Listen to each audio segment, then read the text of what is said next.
Hello, good afternoon and welcome to News Today on Joy News on Multi TV. My name is Francisca Kakra-Forsen.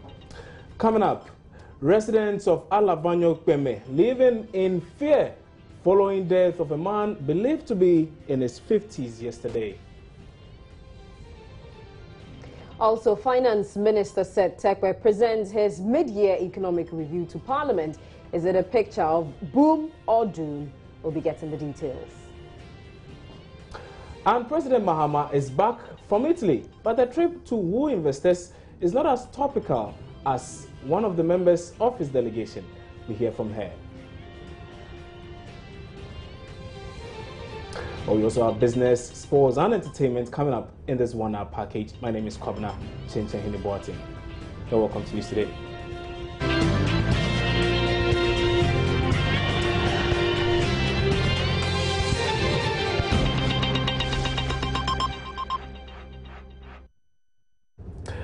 In our very first story, these residents of Alavanyo in the Volta region are in fear following the death of a 52-year-old man in the town yesterday.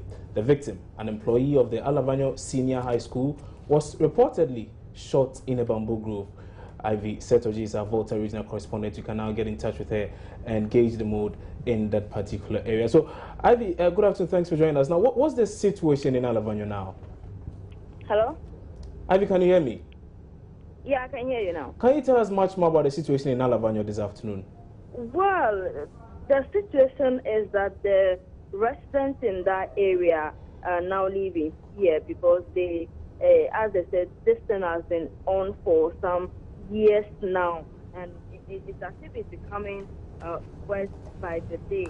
And so what they are asking the government to do is to step down their face and do something urgent, because it appears that nothing is being done despite every effort to solve this problem. They believe that this, the recent killing is as a result of the dispute between the two towns, Alavanyo and Nkonya. So they are asking and pleading with the government to come out and do something urgent to solve this problem once and for all before something has happened. Because most of the time, these people, especially men, are killed on their farms or outskirts of the town, and these men leave their wives and children behind. And so when it happens, there's no one to take care of them. So they are asking the government to do something, and also the security service, that's the police and the military, to also do something very quickly to avoid any other class or any other killing. So Ivy, is it a case that residents of the town believe that yesterday's incident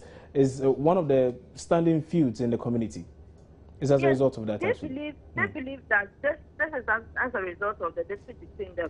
So they believe it's someone from the other town that did that, or that hit someone and killed the man. And so, anytime this thing happens, whether it's in Alavanyo or Nkonya, you'll see them blaming each other. So what they want is something to be done very, very fast before something happens, because they fear that people may be wiped out if something is not done urgently. Have you been in touch with the police, and what have they been saying? Hello? Yes, I was asking whether you've been in touch with the police and what they've actually been telling you. Well, the police, they are still investigating. According to them, they are still carrying out their investigations as to know whether this is as a result of the dispute between the two towns. They cannot confirm, though, but they are still investigating. Right now, they cannot talk because the investigations are still going on. So 24 hours clear after that particular incident, they still cannot tell us for sure that is a result. It's probably as a result of the disputes in the area. They cannot say. How about any leads? Hello? Do we know of any leads? Not really. Not really. Not now. We are still waiting for the police to say something as to whether they've arrested someone or not. Right now, what they told us is they are still investigating the matter. So this dispute you speak of, Ivy, before you go finally, tell us much more about it. I mean, what's the nature of this dispute? This one is so complicated, It's according to what we heard, it's about land issue, okay? And so these two towns are fighting over a particular land. I remember I went there some time ago. That was last year Christmas, to follow up on a story, and I was supposed to pass through a land where I can get to the other town easily or very fast. They told me that that's one of the lands they are fighting after, so I cannot or no one can cross there. So is according to what I heard, or my informant, is all about land dispute between the people of Alavanyo and the people of Nkonya. And so anti-government steps up to do something. Some of the people are also of the view that government should come and take the land, or that the land becomes property of the state, so that all these things can stop, okay? Because they've been solving this issue all the time. The government, ministers to go there and talk to the people, but still, the same thing happens all the time. So some people of the town, both towns, are of the view that the government to take the land as a state land, so that all these things, maybe with this, all these things will stop. So that is what is happening in the two towns right now. It is as if the town is not safe, especially now that someone has been killed in Alavanyo. The people said that the town is not safe for them. Many thanks for your time on News Today, Ivy Setoji, and that was our Volta regional correspondent. And I believe there are a lot more stories, Francisca, you'll be telling us about. Yes, to some other stories. And the Deputy General Secretary of the National Democratic Congress, Kokwanyido, who says he's paying very dearly for his loyalty to former President John Atta Mills. Professor Mills died in office 3 years ago. Before and during his presidency, Kokwanyido was one of his right-hand men. Speaking on Asempa FM, Mr. Anyido said he doesn't regret his loyalty to the former president, even though it has cost him a lot. I was going to save a lot of these things, maybe one day, for my memoirs, so that I don't tell the story before I get my ISBN number. So that I don't sell my script before I get my ISBN number, because my ISBN number it means a lot to me. Well, I'm working on it, but it's not true. There's a lot that people have said. Like I said, I was fine feed for the Sharks. President Mills should have sacked me. He didn't sack me. So I'm sure that people living around today who still haven't forgiven him, because for them, he should have delivered my skull before going, and he didn't do it. Big deal. That's their own business. But it was after his death. You people yourself named me the bull, I think, or something. Maybe I was actually just being bullish about my work. My head was down. And I was just working, work. It was after he passed on that I started raising up my head. And I was like, wow, this world. Woo. So my crime was what? Loyalty? My crime was hard work? They didn't say I've stolen anything. They didn't say I've acquired any property anywhere. Just working for the president. The president reciprocated it by also being loyal to me. And so didn't deliver my skull. That's my crime? Ooh. Well, but c'est la vie. Of course, I've learned lessons. I've learned critical lessons. Oh, human beings. Mr. Anyido, who also said the governing NDC needs to work hard to stay in power for as long as possible. This, he believes, is the best way to continue with the legacy of former President Mills. And if we want to protect his legacy, we have to make sure we work really hard and give us the victory in 2016. Because I believe, my philosophy is that there's no way the NDC can remain in power forever. Nyankopon Toronto also say even Robert Mugabe, name Rebesu, one day he will go. Yeah. Mobutu left, Ayadama left. People have gone. So the NDC will not stay in power forever. But 2016 is very critical, because it is after 2016 that President Mills, a Jumanan Kasakasa or and whom fast forward after 2016. A lot of it will materialize. For example, gas project now make and gas infrastructure. Exactly. It's after 2016 that you see a lot of the benefits, where we are pumping in our own gas, so we are not depending on West African gas pipeline again. It's our own gas. I'm hearing that I spoke to Wadakun sometime last week that Tor is going to start refining, our own crude. So 2016, the victory is critical. then we can firmly protect President Mills so that if even 2020 or 2024 we lose war, as for the Mills and the Mahama legacy, it will be there that nobody can come and tinker with. It will not be easy for the NPP to come after President Mills and President Mahama and come and reinvent the wheel. They will have no option but to toe the line. But if you make a mistake and we lose 2016, Akufo-Addo will come in, and then all the heavy work that President Mills started, that President Mahama is doing, he will just be moving around, commissioning our projects and putting his name on the plaque and going. At the end of the day, nobody remember what, for example, even the University of Health and Allied Sciences. Well, some news coming in from Parliament is that MPs are paying tribute to the late Professor Atta Mills. And we'll be bringing you those clips in a bit. Well, before that, we can now do some other stories. And President Mahama is back home after an official visit to Europe. Now, he met with top Italian government officials and captains of business in a trip meant to woo investors from the European country. Now, but discussions around the trip have centered around one particular person in the president's delegation. So we asked, why did Ekiadonko of the Ghana Freedom Party travel with the president? This has been her response. Tomatoes, you may have any baby. Ya dear tomatoes, Uguano. Send tomatoes no crano. Ya what dear fry. Ya what dear young quay. Ya hisha obian, ya tihadi anymore. The trip was an eye-opener. There are different types of tomatoes. Some for stew, for soup, and for puree. We just don't know how to do this. I am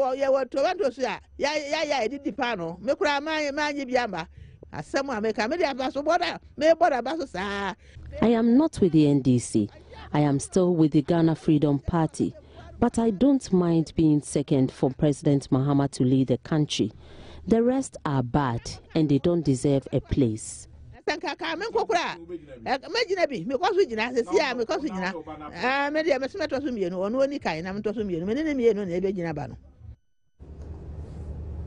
We're taking a break here on News Today. We'll be back shortly with some more. Don't go away.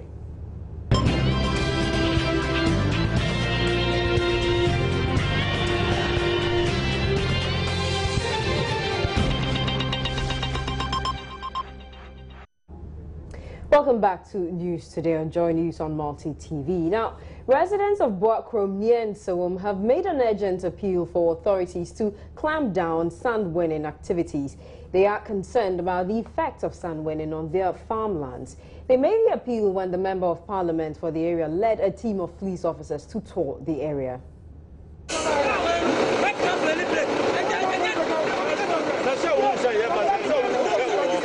The residents complained the activities of the sand winners had destroyed the vegetation in the area and brought about changes in the climate, which is impacting negatively on their health.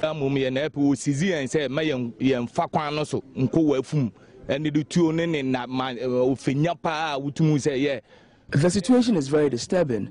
They always come here during the night to destroy our farm produce. They sometimes even restrict us from going to our farms. Spokesperson for the chief, Nana Bebu Okati, said the sand winners who operate with the assistance of land guards have been difficult to stop. He says not even the police have been able to halt their activities. We have all tried severally.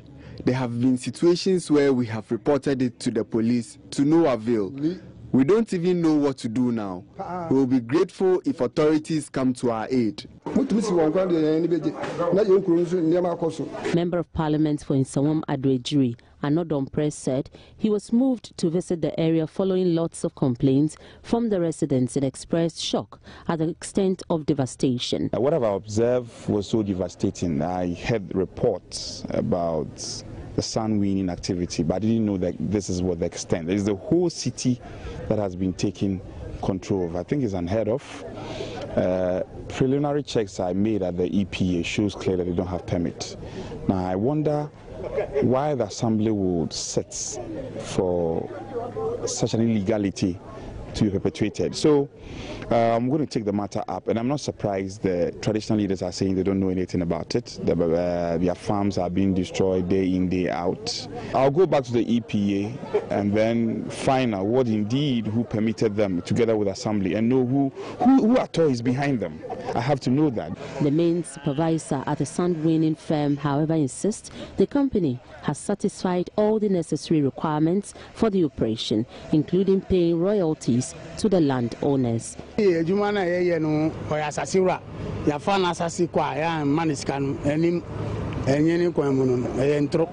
been wrongly accused. We paid all the necessary royalties before using this land, and have paid that on 2 consecutive occasions. We have passed through all the necessary procedures, and so we have documents to operate. We have even been to the Environmental Protection Agency. They also have representatives from the District Assembly who collect taxes from this land for them. Revenue collector, each car be almost and it's a new contractor. Why are they standing there? The MP for the area says he intends to pursue the matter with the appropriate authorities to ensure the sand winning operation is stopped. Finance Minister Seth Terkper is presenting his mid-year review of economic performance to Parliament. The presentation is the first major policy statement after Ghana signed up to an IMF bailout program.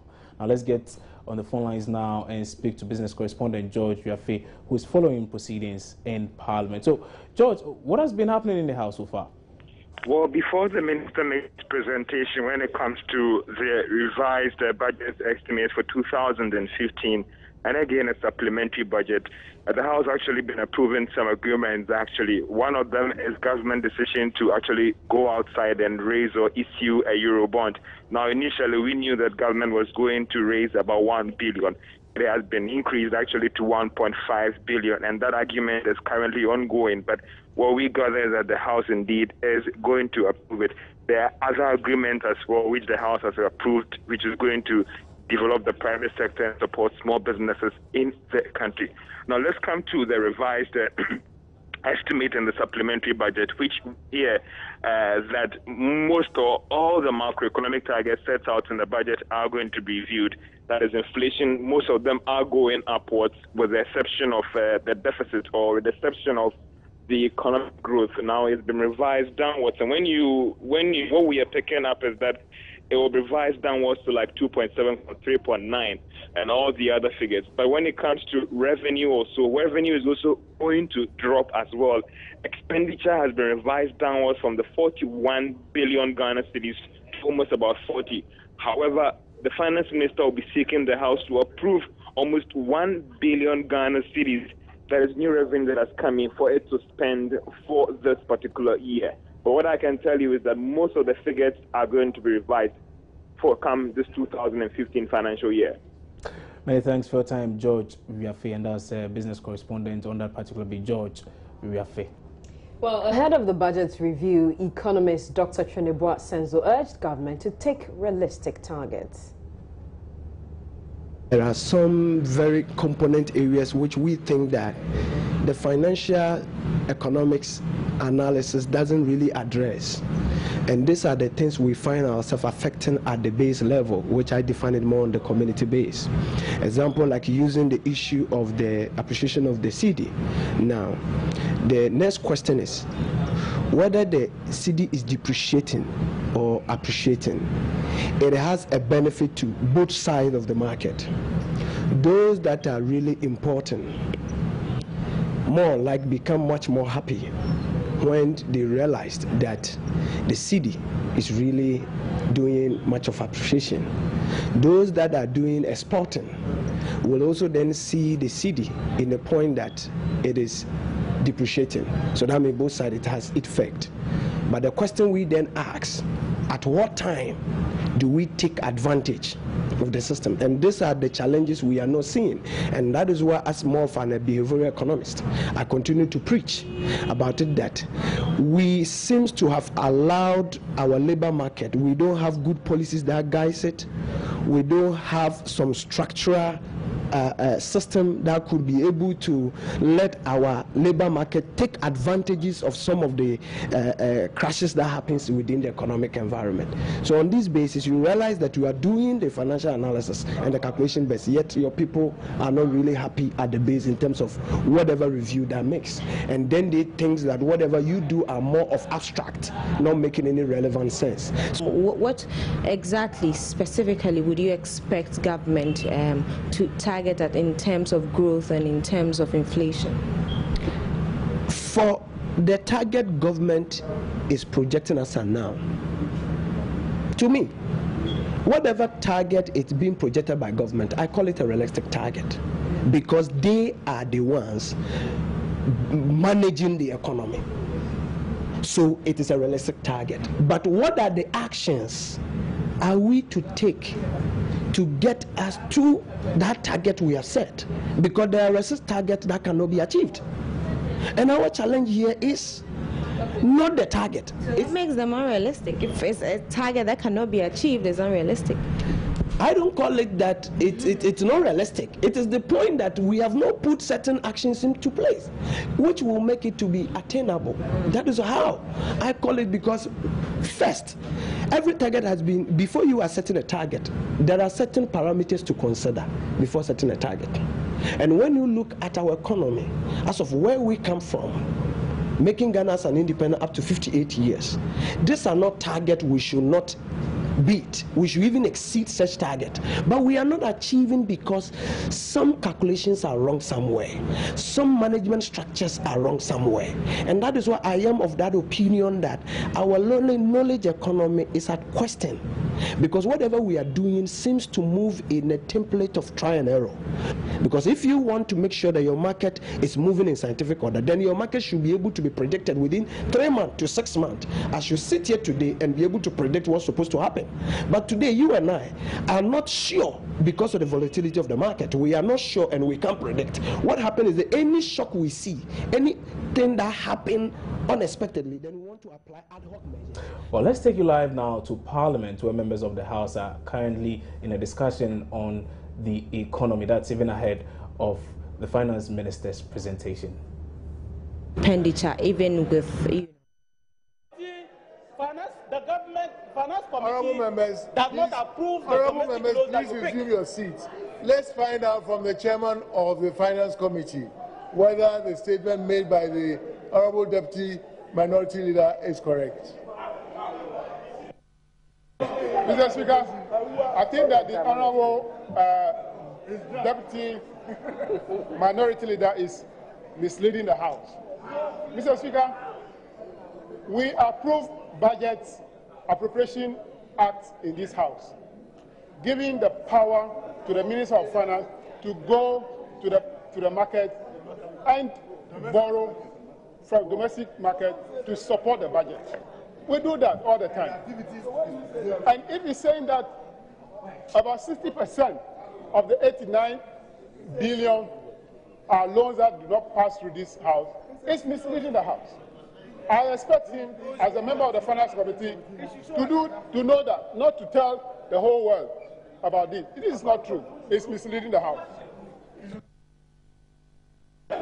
Yes, Honorable Ignatius Bafu. Order. Yes. Mr. Speaker, Honorable Muntaka's intervention was that, as a member of the Finance Committee, the Honorable member should be aware of the usage of every single loan that we contract as a House. That was the point he made. But the point Honorable Honorable Nitu, the deputy minority leader, was making is that, yes, we may have approved the loan, but it is also not true that for every loan that we approve here, we know the exact usage of it. Because Mr. Speaker,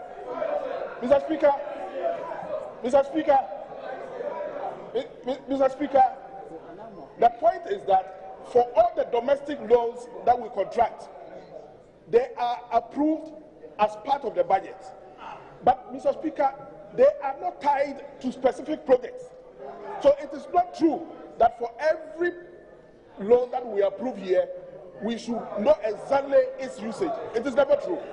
It is never true. Honorable Minister for Finance. Order. Honorable Minister for Finance. Mr. Speaker, I wish to draw attention of honorable members to the fact that when we present the budget, we show our domestic revenues, grants, and we show expenditures. And the expenditures are split into recurrent and capital. And each ministry representing their departments, ministry department and agencies, present information on that capital budget to the respective committees, and they are approved in the estimates. And therefore, the financing is for the financing of anything which is a shortfall of, the revenue which we generate and which, donors give to us. Mr. Speaker, thank you. Thank you. Mr. Speaker.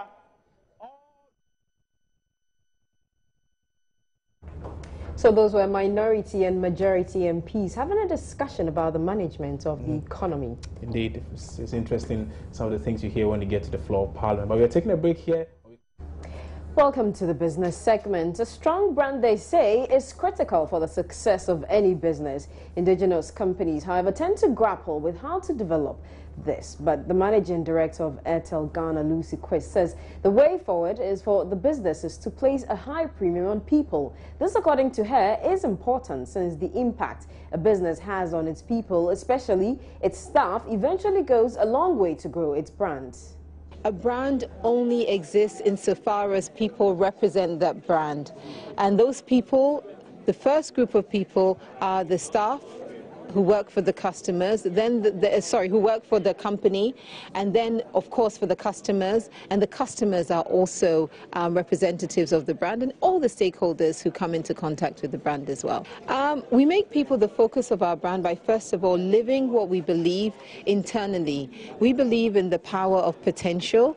We believe that we exist to empower Africans, to create opportunities for Africans. We're alive and we're inclusive and we're respectful. So we start by living those values and the essence of who we are internally and extend the same to our customers.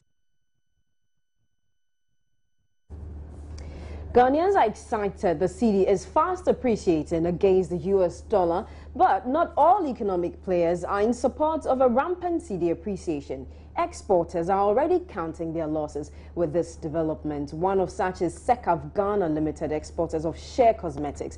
The company's CEO, Senyok Peli, says they have lost about 25% of profits following the appreciation of the cedi. New measure to arrest the fall of the cedi, the Bank of Ghana has been pumping some $20 million a day into the economy. That has led to a quick appreciation of the cedi against the major trading currencies. Within the last 2 weeks, the cedi has appreciated 22% against the dollar. The appreciation has led to some reduction in prices of petroleum products and a relief to Ghanaians. CEO of Sekaf Ghana Limited, local exporters of Tama Cosmetics, Senyok Peli, however, says the appreciation, like the depreciation, is not good enough. For us, it's actually bad news because we are export company. Most of our inputs are locally sourced. So with the cedi appreciating, that actually wipes away our profit. Let's take, for instance, as of 30th June 2015, the share nut price in Tamale market is 1,600 Ghana cedi per ton. That was the time I purchased it, and my price was $360 at the time. Now, $360 could give me 1,600. Now, after purchasing and then exporting, and I'll receive my dollars right now, with the current rate, $360 is not giving me 1,600. It's giving me $1,200. So that is the loss, almost 25% loss. Senyok Peli called for a rather stable currency against a stronger one. What we are looking for is a stable currency. If the currency is dancing too much, it's not very good. Stable means a fixed rate. So if the cedi is 3 Ghana cedi to a dollar, it should remain 3 Ghana cedi a dollar for at least 6 months to a year. Then businesses can actually plan. Abigail Adamakwenchi for Joy News. The Food and Drugs Authority is stepping up its program to remove unapproved products from the market. The board has ordered the removal of some 6 products from the market. The products, which are being advertised as aphrodisiacs, are said to contain unapproved ingredients. My colleague Latif Idris has been speaking to the FDA's director for drug enforcement and now joins us live on the line. Latif, what has Mr. Thomas Amedro been telling you? Yeah, Francisca, what the FDA is saying that the latest, they've actually gotten a latest product on the market that doesn't meet the standard. That is a recharger. It's a Chinese product, also an aphrodisiac, and it's in the form of a syrup. And so what Mr. Major told me was that this is the latest they've gotten on the market, and they've laid their embargo on that product and wouldn't allow it to go out onto the market. Secondly, what they are going to do is that they are going to intensify the screening. And so they are going to work in collaboration with other international FDAs, such as the United States. What he told me was that this latest one, the recharger that they've gotten on the market, was a collaboration between the Ghana FDA and that of the United States. So United States gave them the info that there is this product on the market, you would want to check it out. So FDA Ghana went out there and did the screening, and they found out that indeed it contains some harmful substances, and that going forward they are now going to work closely with other FDAs to ensure that we don't have such harmful products on the market, Francisca. Latif, have they been able to tell you why these products are approved by the FDA and on the market still? Yeah, what he told me was that before they put out, they come out with a mass production, you always have to come out with a sample. They bring the sample to FDA. FDA gives them the go-ahead. These samples, according to Amedro, meet every single standard set by the FDA. So they come up with that product. You give them the certification. Now they go back to their offices and the companies and then produce mass products which usually do not meet the standard. So FDA cannot be faulted here, according to Mr. Amedro. For them, they do what they are supposed to do.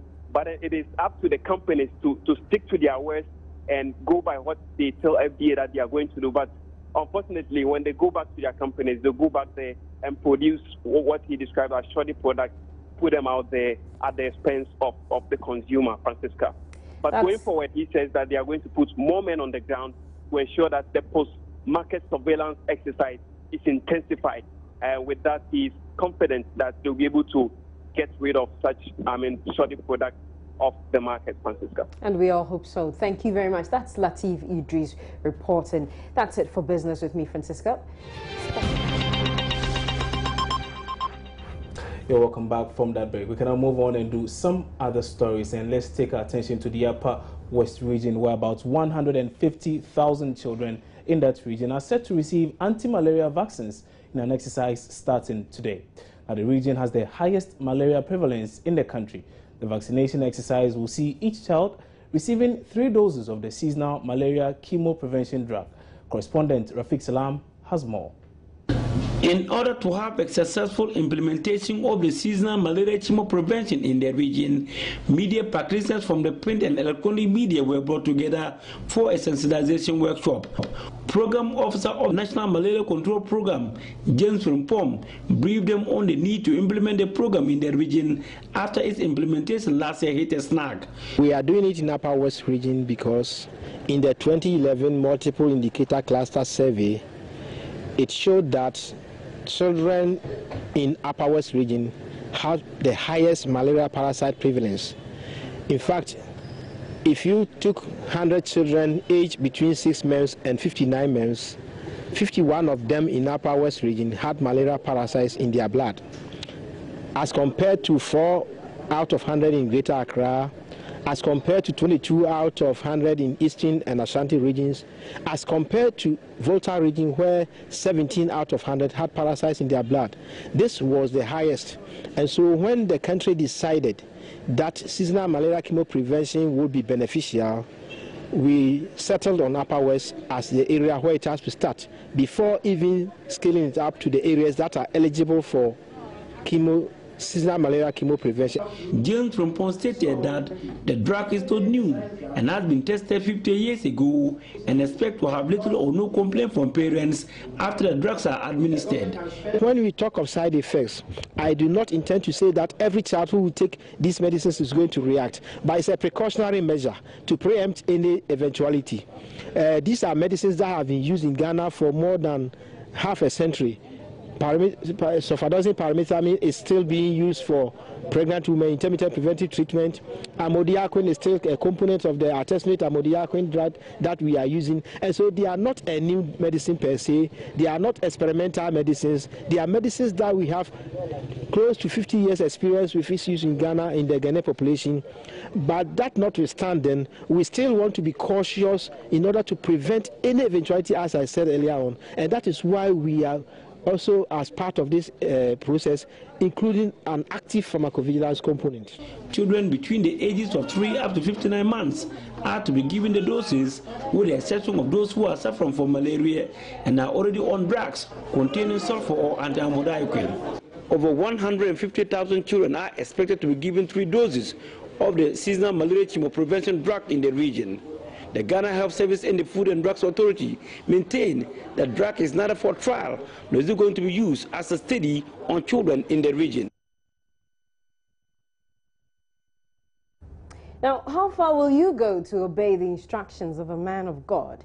Some have gone to the extent of eating grass and swallowing snakes. Controversial prophecies have gained lots of attention recently. The latest being the viral video of Ghanaian pastor manually stimulating the penis of a member of his congregation during a church service. For Ghanaians, the simplest way of distinguishing between real and false prophets is to know the word of God yourself. What do you make of false prophets? Personally, false prophets, they are really existent. I mean that currently we have a lot of people in Ghana who portray, or I should even say the whole world, who portray to be prophets who genuinely are not prophets. The Bible lets us understand, or it just portrays or lets you know the kind of person you are to believe in, because you need to go according to the word of God. But lately, the prophets that we see around, you know, they take their own things, say a lot of stuff, do this or you die, false akwanche, and also, sincerely, we just need to be very careful. Those akwanche people, they are not really true. So how will you determine someone who is a false prophet? Personally, if I notice that person isn't really going according to what the Bible is saying, I believe there will be a hitch somewhere. Because if the Bible is saying don't fornicate and then he's also saying, oh, go ahead, it's good, there's nothing wrong with it, there's a question mark there. Yeah. Have you had any personal encounters with these people? No. The fake pastors in the moment are too many in the system. That's why we have a lot of pastors these days in Ghana here. Most especially, many of them rather generate from Kumasi in particular. They create a system there and then they move down to Accra here simply because they know that Accra here, there's money in Accra here, and therefore they rather transfer their churches and other things. They come and open branches in Ghana here, in Accra here, so that they will make a lot of money. So as for the fake pastors, we cannot say anything about them now. The least said about them is nothing, because at the moment they are very much in the system in the country these days. Have you had any personal encounters with? Time ago, I went to one, and then my brother, he is okay, he died in Canada about 2 years or so ago now, but okay, the thing that the pastor was saying about him, meanwhile the person who was there then, but what he said about it, I must be frank with you, and then some also rather told me that, okay, I lost my job in 2010, but some also told me that the whole thing rather generated from my house, meaning that if I have taken any wrongful idea about it, meaning I will have maybe at the moment the family will have been in tatters now. So I just kept my... So the advice is that you know the word of God yourself. Kwabena, you know the word? I do. Do you? I do too. Okay, so I'm hoping we are not going to get caught up in this. No, we won't find ourselves in situations. All right. Now we can now take some entertainment news brought to you by Airtel. We can now check out the very latest on the international front, and we start off with Turkey, where a suspect has been identified in the suicide bomb attack that killed 32 young activists in Turkey, the country's Prime Minister has said. Ahmet Davutoglu, who is due to visit the scene of the blast in Surk near the Syrian border, said the suspect's international and domestic links were being investigated. He said there was a high probability the Islamic State group was to blame. the government has now vowed to increase security at the Syrian border.